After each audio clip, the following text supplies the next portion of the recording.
સત્યની સાથે જનતાનો અવાજ।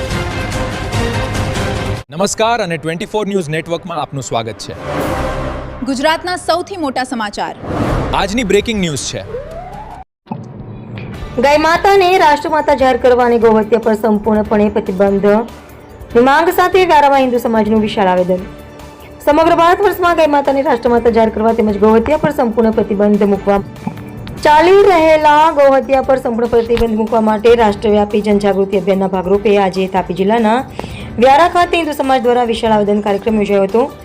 આ કાર્યક્રમમાં સોનગઢના હિન્દુ સમાજના ભાઈઓ બહેનો વડીલો યુવાનો સોનગઢ ત્રીજી ગોપાલ ગૌશાળાના ટ્રસ્ટીઓ વ્યારા ગૌશાળાના ટ્રસ્ટીઓ વ્યારા સ્થિત રોકડિયા હનુમાનજી મંદિરના સાધુ સંતો મહારાજશ્રીઓ તેમજ મોટી સંખ્યામાં ગૌભક્તો જોડાયા હતા।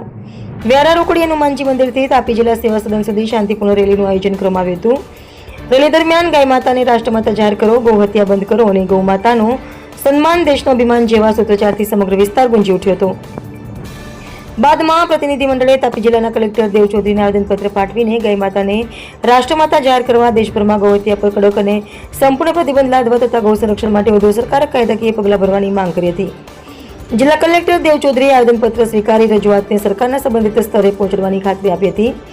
આ સમગ્ર કાર્યક્રમ દરમિયાન શાંતિપૂર્ણ અને ધાર્મિક વાતાવરણ જોવા મળ્યું હતું। મોટી સંખ્યામાં ઉપસ્થિત હિન્દુ સમાજના આગેવાનો ગૌસેવકો અને નાગરિકોએ ગૌ સંરક્ષણ માટે એકજૂટ રહી જનજાગૃતિ ફેલાવવાનો સંકલ્પ વ્યક્ત કર્યો હતો। રિપોર્ટર હાર્દિક જોશી, સોનગઢ।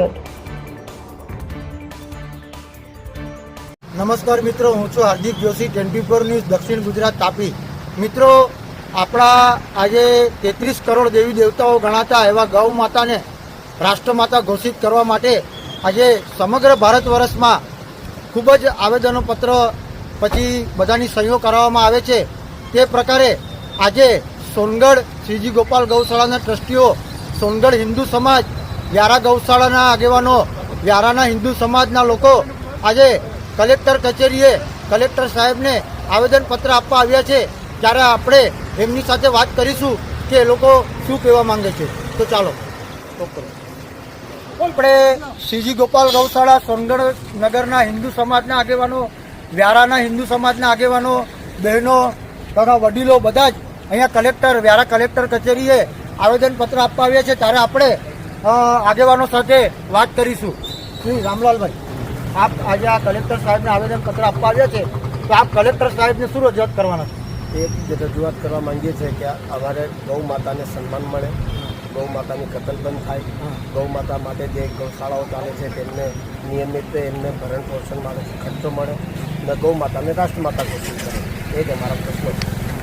બીજું, આપણે આવનારા દિવસોમાં આ આવેદનપત્ર આપ્યા પછી આવનારા દિવસોમાં આપ શું પ્રદર્શન કરવાના છો? बोल गौ माता की जय। ये आवेदन के बाद में हमारा राज्यपाल श्री मुख्यमंत्री साहब को निवेदन किया जाएगा। पूरा भारत देश से सभी संतों ने ये बीड़ा उठाया है, जहाँ गाय को शास्त्रों में माता का दर्जा दिया गया है। जब पशुओं को सभी को एक राष्ट्रीय दर्जा दिया गया, तो गौ माता को क्यों नहीं राष्ट्र का दर्जा दिया जावे। और ये गाय हिंदू राष्ट्र होने के बाद में इसकी रक्षा यदि इतने हिंदू मिलकर नहीं कर पाए तो एक शर्म की बात होती है। हम चाहते हैं तापी नगर के सभी वासी, पूरा देश की गौ माता की अब नहीं तो कब इसकी रक्षा कब कौन करने आएगा, कौन सा अवतार होगा जब इसकी रक्षा कर पाएंगे। जय गौ माता की। તો મિત્રો, તમે જોઈ લીધું કે આજે કલેક્ટર સાહેબને આવેદનપત્ર આપવા આવ્યા છે। એવી જ રીતે આજે સુરતમાં પણ 1 લાખથી ઉપર હિન્દુ યુવાનો અને વડીલો જે કલેક્ટર જે સાહેબ છે સુરતના, તેમને પણ આવેદનપત્ર આપવાના છે। તો આપણે આજે અહીંયા કલેક્ટર સાહેબને આવેદનપત્ર આપવા જશું અને જોઈએ। ચાલો जी। महाराज जी, आपका नाम? राजनाथ सिंह। हाँ महाराज जी, आप ये जो आज आवेदन पत्र देने आए कलेक्टर साहब को, तो गौ माता को राष्ट्रमाता घोषित करने के लिए पूरा भारत लगा हुआ है। आप इस बारे में क्या कहना चाहते हैं? माँ का दर्जा तो आदिकाल से है, गौओं को माँ के दृष्टि देखा जाता है। अगर माँ के हम पालन करते हैं तो उत्तम एक विचार होता है, इसकी रक्षा करना हमारा धर्म होता है। और हिंदू समाज को आप क्या संदेशा देना चाहते हो? हिंदू हो चाहे मुसलमान, सिख हो चाहे ईसाई हो, सब एक है। ये खाली मजहब बटा हुआ है। खाली हिंदुत्व हर में है, सिख में भी हिंदुत्व है, ईसाई में हिंदुत्व है, मुसलमान भी हिंदू तो है और हिंदू तो हिंदू है। भारत से हिंदू राष्ट्र पड़ा है, क्योंकि हिंद का राष्ट्र कहा जाता है, हिंदुओं का राष्ट्र है। हर राष्ट्र हिंदू राष्ट्र है, ऐसा नहीं कोई राष्ट्र अलग है। हमसे सब मिला जुला है, अपना विचार उनसे मिलना है। आप आगे कुछ बोलना चाहोगे? बात जी महाराज जी, आपका नाम? नागेंद्र शुक्ला। हाँ शुक्ला जी, आप आज ये जो कलेक्टर साहब को गौ माता राष्ट्रमाता घोषित करने का आवेदन पत्र देने आए, तो आप इस बारे में क्या कहना चाहते हो?